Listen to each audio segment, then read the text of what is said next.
Now, throughout the years, we've seen a ton of different weapons in the Zelda games, sometimes even very powerful ones like the Force Sword. However, in Ocarina of Time, we also saw a sword that's quite strange, not made for beings like Hylians or Zoras really, because it was actually made for the Gorons. However, why did the Gorons ever make this? Was there a reason for making this weapon? What is its real origin? Well, today we will find out, and Thinkifer is here to help us. Exactly.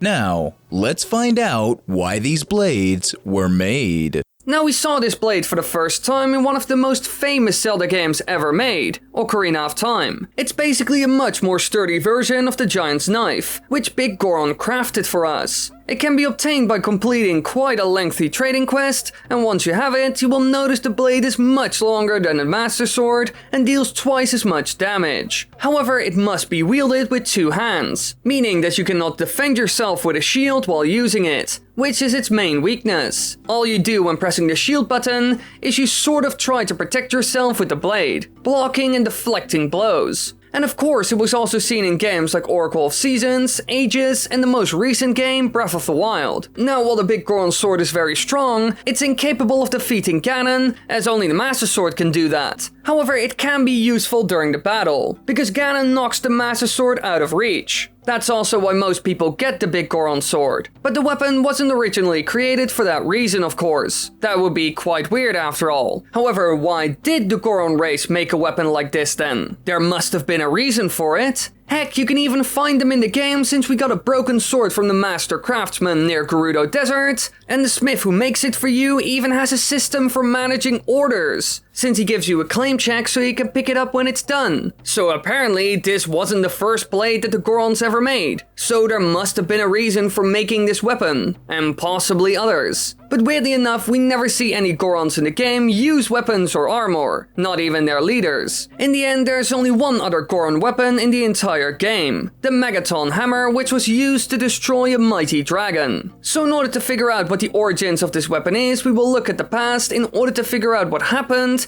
and led to the development of this wonderful blade. Alright, so what happened before the events of Ocarina of Time? Sure, you had games like Force Sword, the Minish Cap, and Skyward Sword, but within or around that same period within the timeline, a handful of other important events also occurred, like the era of prosperity and chaos, when the Hylians had defeated Demise. However, there is another one that's even closer to the events of Ocarina of Time, the Hyrulean Unification War, also known as the Hyrulean Civil War. Now this war was first referenced by the Deku Tree Sprout in an effort to explain Link's origins after he lifted the curse on the Forest Temple. He told Link that to escape from the fires of the war, a Hylian mother and her baby boy went to the Kokiri Forest. Before passing away,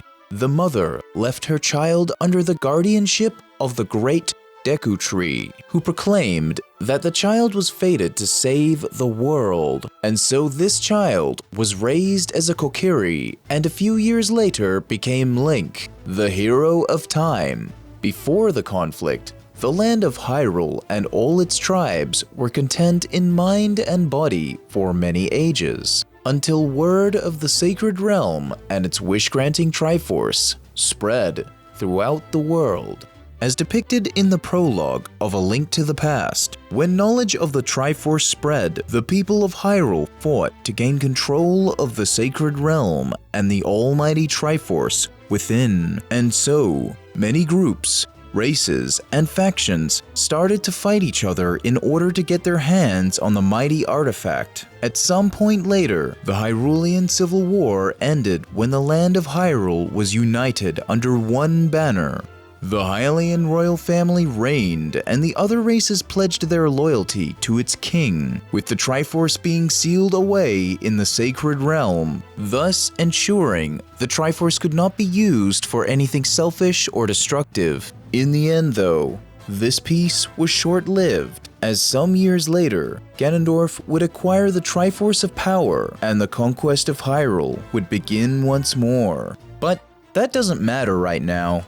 What is important is the conflict and that everyone was fighting each other for the triforce. So, could it be that the Gorons also went to war in order to obtain the mighty triforce for themselves? Imagine what they could do with such an artifact. They could even take over the world of Hyrule and accomplish anything. They are the most powerful race in the world after all. They are incredibly big and strong, especially some of them, and their rocky skin makes them almost indestructible. So maybe the BIGGORON sword was originally designed and made to equip a Goron war party so they could take over the sacred realm. This would explain why the weapon even exists, but is never really used by the Gorons in any of the games. These weapons existed during a bygone era when they were out for war, but now that peace has been established, the BIGGORON sword isn't needed anymore. They can easily use their bare fists to destroy almost any creature they come across on the mountain. So even guards didn't need to equip a basic weapon, let alone something like the BIGGORON sword. Only when Ganondorf returned and started to mess with things did the Gorons suffer. At that moment, an immediate need of weaponry was apparent. However, while this could explain where it came from and the reason for making it, there are some key issues.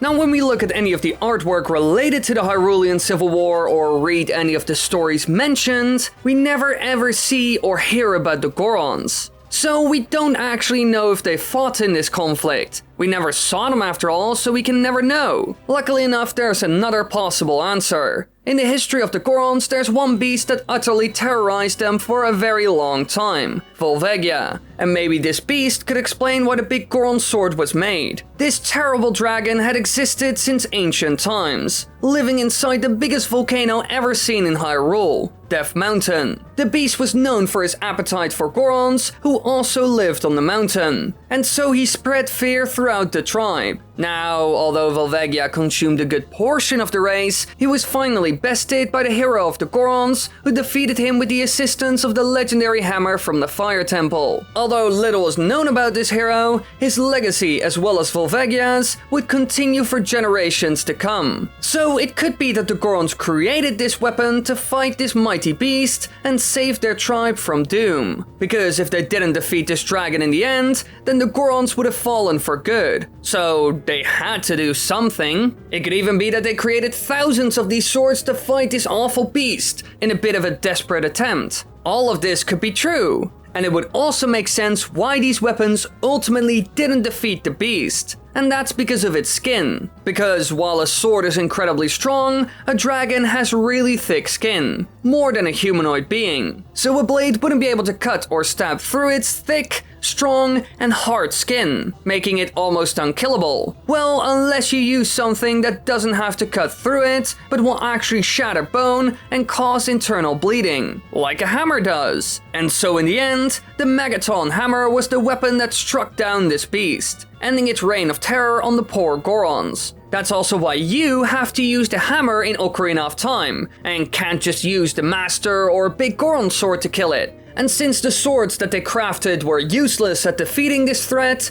they abandoned them, and of course some broke like the one we got. In the end, regardless of why they made these weapons, they forgot how to properly make them from scratch. That's why the giant's knife is so weak and breaks so easily. They can only repair old ones, but lost the skill of making new ones. They can only make these garbage clones. And all of this is pretty sad, to be honest, and also explains why they are so rare. Now, these are our explanations of what the origin of the weapon is, but it also shows off how dumb the Gorons can be. Because in both situations we discussed, they got rid of all their weapons after solving the problem. As is visibly apparent in Ocarina of Time, they are nowhere to be found at all. Later on, they would regret this, because many years after the conflict, Ganondorf came back and they weren't prepared for any conflict, which didn't end well, as you can imagine.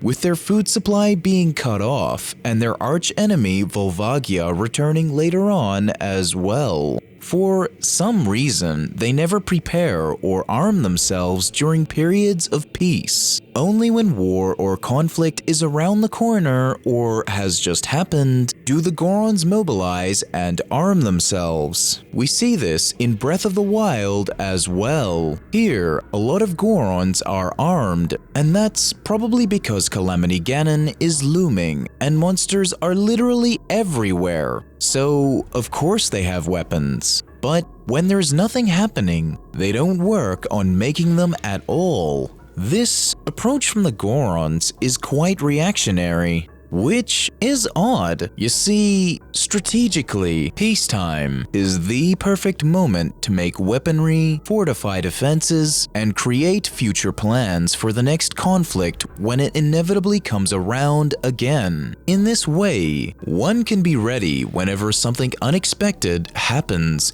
But clearly, the Goron leaders don't think the same as we do. Anyway, it's clear that these weapons were likely made for a specific reason. A certain problem, and were dumped after this was over. And as far as we could find, it was either the Civil War or the battle with Volvagia. And the blacksmiths who once created these blades either lost the skill to do so, or passed away without teaching others how to properly make them. However, this isn't where the fun ends. Because while the big Goron sword is useless against a dragon, it works pretty well when fighting humans and beasts. And over on Thinkiverse channel we did a video on how well Link uses the sword to get rid of anyone in his way. Does he have good form? Well, maybe. And in order to find out, click the link in the comments or the upper right corner, and we will see you there.